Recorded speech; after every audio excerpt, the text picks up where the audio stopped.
अस्सलाम वालेकुम दोस्तों।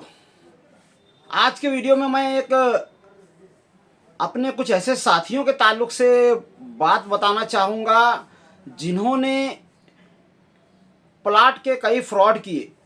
एक एक प्लाट को कई कई लोगों को बेचा और इसके अलावा भी कई तरह के फ्रॉड किए। यहाँ तक कि एक बार रमज़ानुल मुबारक में मेरा उनसे मुलाकात हुई तो मैंने उनसे पूछा कि भाई आपने रोज़ा रखा है या नहीं, तो उन्होंने कहा कि नहीं रखा है। और मैंने जब इसका वजह पूछी तो उन्होंने कहा कि हम लोग जो काम करते हैं उसमें इतना ज़्यादा हमको झूठ बोलना पड़ता है कि जिसकी वजह से हमें लगता है कि हमारा रोज़ा कबूल ही नहीं होगा, इसलिए हमने रोज़े वगैरह नहीं रखे। और इसके अलावा भी उन्होंने कई तरह के हराम काम यानी शराब वगैरह पीना और जुआ सट्टा वगैरह में पैसे लगाना और इसके अलावा भी काफ़ी कुछ किया। कुछ साल तक का उनका यही चलन रहा और उनको ऐसा लगता था कि वो लाखों से कमा रहे हैं। और अभी कुछ दिनों पहले जब मेरी उनसे मुलाकात हुई तो पता चला कि वो चुपचाप अपने काम धंधे पर लग गए हैं, यानी अपनी रोज़ी रोटी पर लग गए हैं, लूम चला रहे हैं और कुछ ऐसे सेठों के यहाँ पर चला रहे हैं जो बहुत ही भंगार खाते मशहूर हैं, जहाँ पर कारीगर टिकते नहीं हैं और जो टिकते हैं वो सिर्फ़ और सिर्फ इसलिए टिकते हैं कि वो सेठ उनको इतने ज़्यादा कर्ज दे करके फंसाता है कि उन्हें मजबूरन वहीं पर चलाना पड़ता है। वहाँ पर काम वगैरह भी मतलब ज़्यादा होता नहीं है और ऐसे सेठों के यहाँ पर अब वो मजदूरी करने पर मजबूर हैं। और इस कहानी के ज़रिए या इस बात के ज़रिए, इस वाक़े के ज़रिए मैं ये कहना चाहूँगा कि आप में से भी बहुत सारे लोग अभी यही काम कर रहे हैं, यानी अपना जो मेन काम है, जो रेगुलर काम है, जो भी हो लूम चलाना या आप जो भी करते हो उसको छोड़ करके आप किसी भी तरह की रोज़ी कर रहे हो, किसी भी इलेक्शन का प्रचार कर रहे हो और आपको ऐसा लग रहा है कि उसमें पैसा बहुत मिल रहा है, तो यकीन मानिए कि जो हमारे मेहनत का जो पैसा होता है, जो रेगुलर रोज़ी का, चाहे वो लूम चलाने से हो या किसी भी आपके रेगुलर धंधे से हो, अगर आप उसको छोड़ करके कोई भी काम करते हैं तो ऐसा पैसा टिकता नहीं है। जाहिर है कि आपके दिमाग में ये होता है कि ये आसानी से आ गए। जो आसानी से आने वाले पैसे होते हैं वो बहुत ही आसानी से चले भी जाते हैं, यानी उनके आने से पहले ही उनके जाने का इंतज़ाम हो चुका होता है। अल्लाह तबारक व तआला ने जो बरकत मेहनत के पैसों में, मेहनत की रोज़ी में रखी है वो और किसी चीज़ में रखी नहीं है। और मैं ये कहना चाहूँगा हमारे जितने भी मुख्तलिफ़ पार्टियों के वर्कर हैं वो अपने काम धाम को छोड़ करके जिस हिसाब से इलेक्शन में लगे हुए हैं, तो उनसे गुजारिश करना चाहूँगा कि भाई इलेक्शन हो गया, अब आप अपने काम धंधे से लग जाओ। आपके घर परिवार वाले बहुत ज़्यादा परेशान हो चुके हैं। आपको रोज़ी रोटी साल भर जो रेगुलर करनी है उसकी तरफ वापस लौटने का वक्त आ चुका है।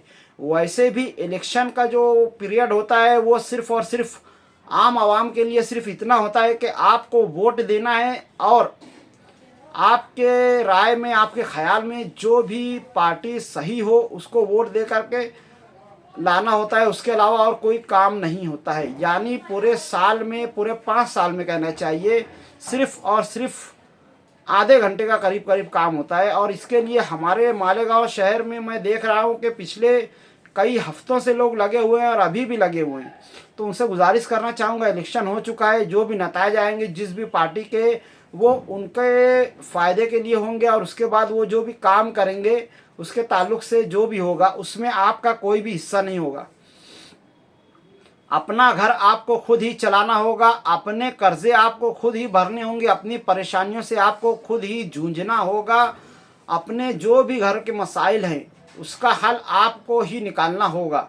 और उसके लिए अल्लाह तबारक व तआला ने जो असबाब बनाए हुए हैं, जो भी हो, जो लूम चलाता हो या जो कोई धंधा करता हो या जो कोई भी काम करता हो, उसको वहाँ पर लगना होगा। और उसके अलावा आप इस जिस तरह की आसान रोज़ी की तरफ, या आप समझ रहे हैं कि हम किसी पार्टी की चमचागिरी करके हमें पैसे मिलते रहेंगे और हम ऐसे ही पैसों में खेलते रहेंगे, इस खाम ख्याली से निकल जाइए। मैंने अपने कुछ जानने वालों का इसीलिए आपको बताया था कि इतना करने के बाद वो कई हज़ार कर्ज में मुब्तला हो गए और उन्हें एक ऐसे सेठ या ऐसे कई सेठों के पास जा कर के मजदूरी करना पड़ी।